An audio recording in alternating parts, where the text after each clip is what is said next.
véspera. Bora lá falar mais um dia, né? Mais um dia de preparação na Cidade do Galo. Ontem a gente abriu aqui falando sobre esse raro período de preparação que está acontecendo hoje e teve também o treino dessa quinta-feira no CT.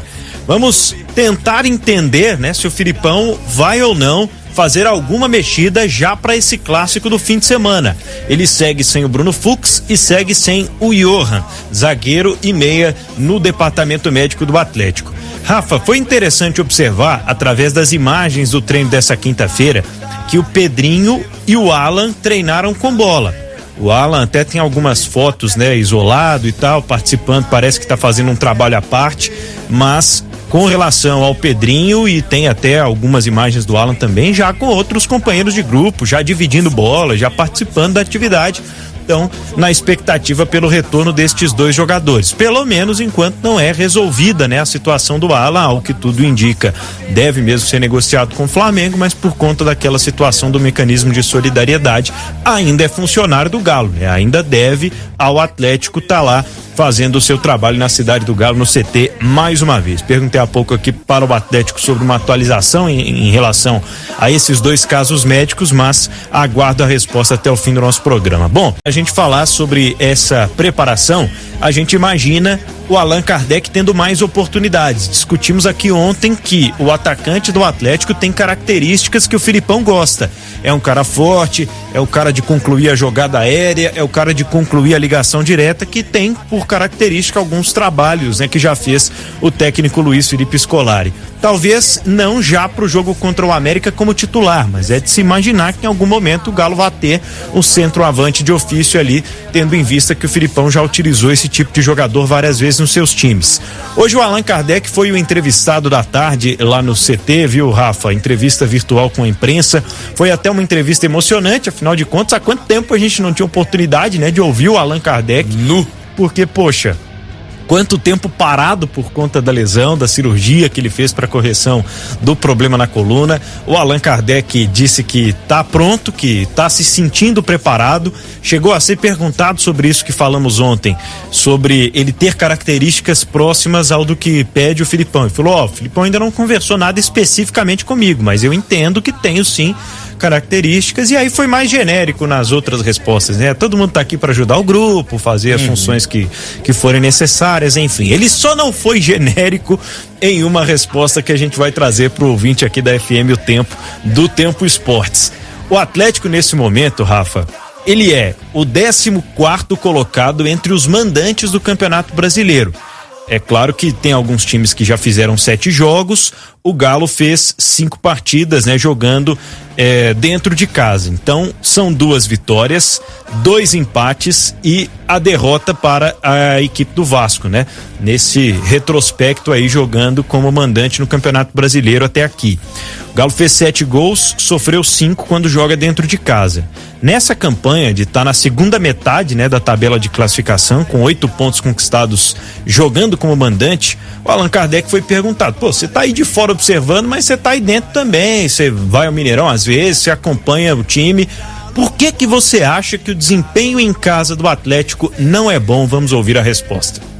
Sinceramente, faltando, eu acho que falta um gramado de qualidade.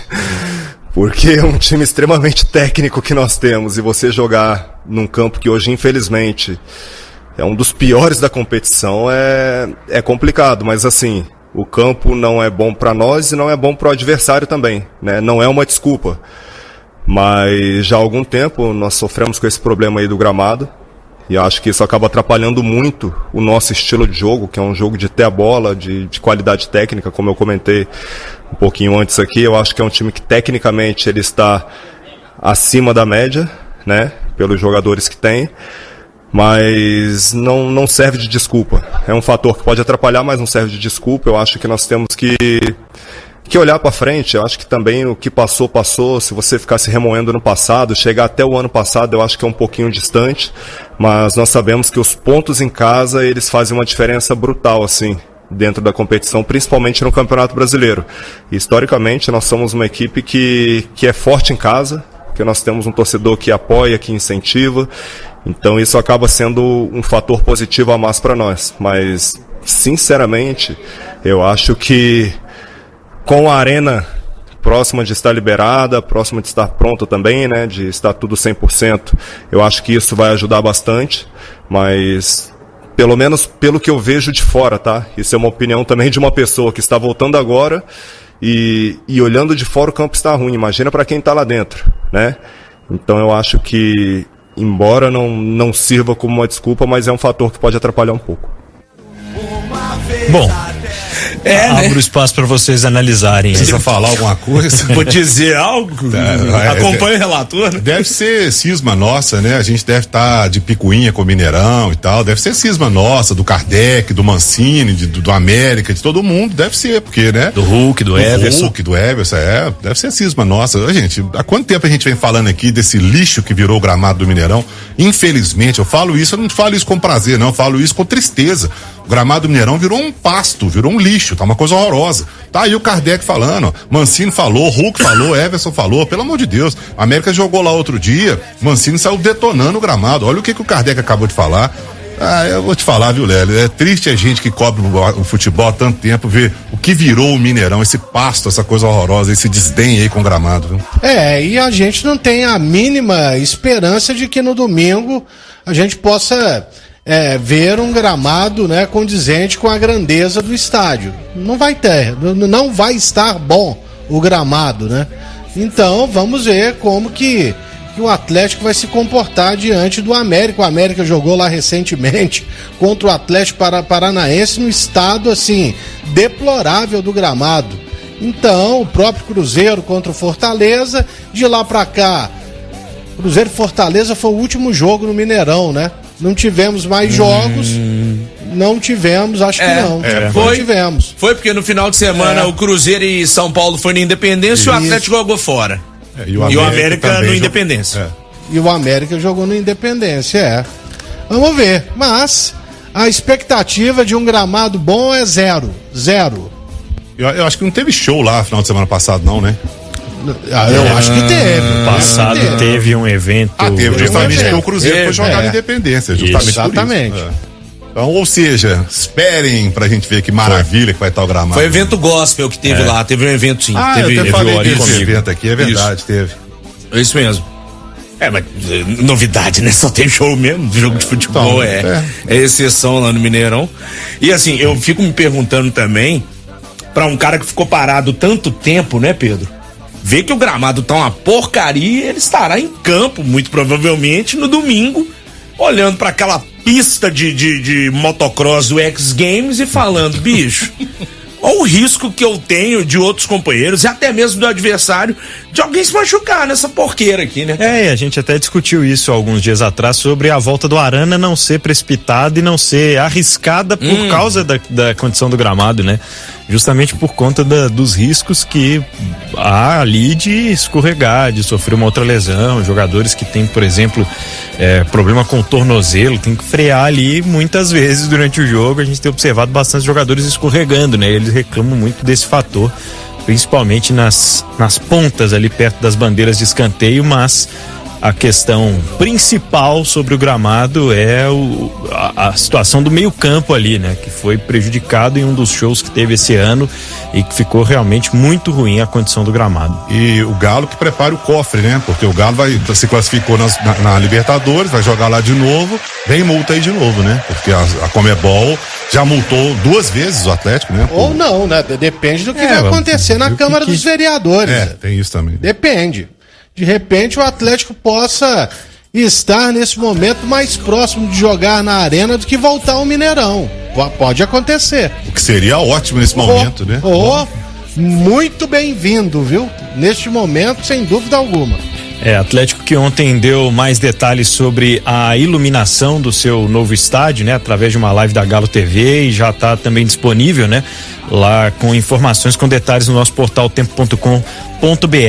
Teve uma informação de bastidores agora à tarde, pra gente entrar um pouquinho aqui nessa parte burocrática do futebol, que foi a assinatura do acordo da Liga Forte Futebol, né, a qual o Atlético faz parte, com fundos de investimento, com um acordo bilionário, inclusive, né, 2 bilhões e 300 mil, vários clubes do futebol brasileiro comercializando através deste acordo. 26 clubes que compõem a Liga assinaram um acordo para esse pagamento aos times do bloco referentes aí aos direitos econômicos, direitos de repasse de transmissão, enfim, um acordo em bloco já feito nessa primeira ideia da LFF.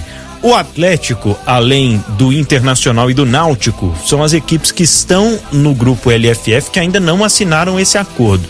A Giovana Pires traz ao nosso portal, né, uma procura inclusive ao Sérgio Coelho, que diz que ainda faltam algumas coisas a serem analisadas, sem detalhar o que, né, são esses trâmites internos, como ele define, para que o Atlético não tenha assinado esse acordo. Mas o Galo faz parte do bloco que negocia nesse momento essa situação. O lado contrário, por exemplo, né, da Libra, neste momento dividido, né, o futebol brasileiro nessas duas frentes, de que o Atlético está se aproximando de empresários mineiros para compor esse grupo de investidores para a SAF numa possível desistência do Peter Grieve, ou ainda com, de repente, a participação do estrangeiro, mas também tendo aqui empresários atleticanos que possam fazer parte dessa situação ou das fatias da SAF. O que a gente tem que entender nesse momento é que, pelo que tudo caminha, a SAF do Atlético vai ter mais fatias, ela vai ter mais participações e provavelmente vai continuar tendo as participações dos 4Rs, principalmente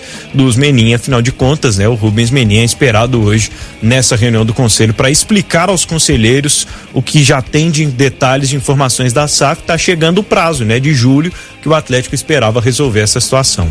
Se eu fosse conselheiro, viu, Pedro? Um abraço para você. Outro. Eu perguntaria, beleza, vocês estão apresentando, e aí? Mas agora a dívida com vocês, como é que tá? Vocês vão querer transformar a dívida num percentual da SAF? Porque aí o Atlético se livraria, né, de um bom volume dessa dívida que ele tem hoje. E que é justamente com os 4Rs, os 4 investidores no futebol. Mas é uma noite realmente decisiva. Há quem diga, viu, que o Peter Grieve, esse aí realmente, se vier, é para ser apenas um investidor. Esse não vai tocar o negócio, não. Porque o Dindin não apareceu. Essa parte da dívida que o Léo falou é importante, a gente viu justamente do outro lado da lagoa, né? Quando o Cruzeiro virou SAF, depois veio a questão da dívida. A dívida é pra trás aí, ó. Essa dívida, teve até aquela nota esquisitíssima, né? Do Cruzeiro SAF, né? Sim. Não temos nada a ver com essa dívida, não. Essa dívida ficou pra trás aí, ó. É Cruzeiro Associação, se virem pra pagar. Ronaldo e companhia, nada a ver. Aí depois tem que olhar essa questão da dívida, porque a partir do momento que virou SAF, e principalmente porque os 4Rs terão participação e grande, né, provavelmente na SAF, essa dívida com eles aí precisa ir para algum lugar, né, porque senão depois vai vir a nota do fogo amigo também, né. Pois não, com certeza, essa é uma preocupação que eu tenho. Bom, mas pelo projeto ninguém vai dar o calote em ninguém aqui no Brasil, né, Cruzeiro, Vasco, Botafogo, só para o próprio Curitiba e também o Atlético, né? São clubes que têm muita dívida e isso não vai ficar barato assim, inclusive dívida com a União, né? Eu acho que não vão abrir mão, mas vamos aguardar. É uma noite muito importante e decisiva, ou quase decisiva, para a existência da SAF. Infelizmente chegamos até esse ponto, né? Eu sou totalmente contra a venda de um clube. Eu já falei aqui várias vezes. Dono de clube, não gosto não. Ô Lélio, eu entendo perfeitamente, porque você tem um exemplo do Manchester United, né? O que foi feito com o United, acho que Nossa Senhora. Pensa muito no que os Glazer não fizeram, né? Ou fizeram com o United, enfim. Agora, só uma resposta rápida dos nossos comentaristas. Vai de trio ofensivo, Pavon, Paulinho e Hulk, ou Allan Kardec entra nesse time aí pra você, Seabra? Eu mantenho, Paulinho, por enquanto eu mantenho. Enquanto o Kardec vai voltando e tal, ele vai brigar por vaga ali, mas por enquanto Paulinho, Pavon e Hulk. É isso, Lélio? Olha, se o Allan Kardec tiver condições, você sabe, desde o ano passado, quando eu ainda estava comentando os jogos, eu sempre tive um sonho de ver os dois juntos, né? Hulk e Allan Kardec. Eu gostaria que fosse um trio. Para domingo, Hulk, Kardec e o Paulinho. Por que não? Então vou colocar aqui na condicional. Everson no gol, o Mariano joga na direita, Saravia é o único suspenso, foi expulso lá em Fortaleza. Joga na zaga o Maurício Lemos com o Gemerson, Arana na lateral esquerda, Batalha, Zaratio e Edenilson ou Igor Gomes, os dois disputando ali a vaga do Johan que tá no DM, Pavon ou Kardec, Paulinho e Hulk, o provável time pro clássico de domingo. Gente, eu acho que não vai ter tanta mexida nesse primeiro, não. Agora, sobre o Pavon mantido lá na frente, que reencontra o futebol, né? Porque os últimos jogos do Pavon... Paulinho também, né? Paulinho. Os dois. O Paulinho, assim, tem um amigo nosso que trabalha aqui na empresa que ele fala, ô Lélio, que o Paulinho é o inimigo da felicidade. Olha que mesmo perdendo os gols, ele é o artilheiro até aqui da Libertadores. E lá se foram 13 etapas que ele disputou, né? Pois é. Ninguém fez mais gols do que ele. E a Giovana falou ainda no jogo contra o Libertad, né? Aconteceu uma coisa inédita. O Paulinho, o gol foi do Igor Gomes com o lançamento do Arana. Aconteceu uma coisa inédita. O Paulinho não participou diretamente do gol do Atlético na Libertadores. Mesmo assim, quem dá o passe pro Arana é ele, né? Começou lá mesmo. E outra coisa inédita é que ele não perdeu um gol feito, né? Nesse jogo.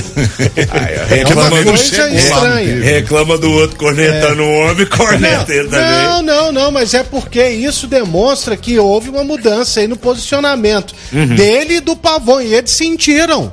Eles estão sentindo, por quê? Eles estão jogando abertos e precisam voltar para dar um suporte para os laterais. Isso acontecia, mas numa escala menor com o Eduardo Cudê. E com o Filipão, sem a bola, o Atlético, ele não fica no 4-3-3, ele vira 4-5-1. E os dois precisam participar ali da marcação. Vamos ver como que o Filipão vai resolver isso, né? Porque não adianta vestir um santo e descobrir o outro.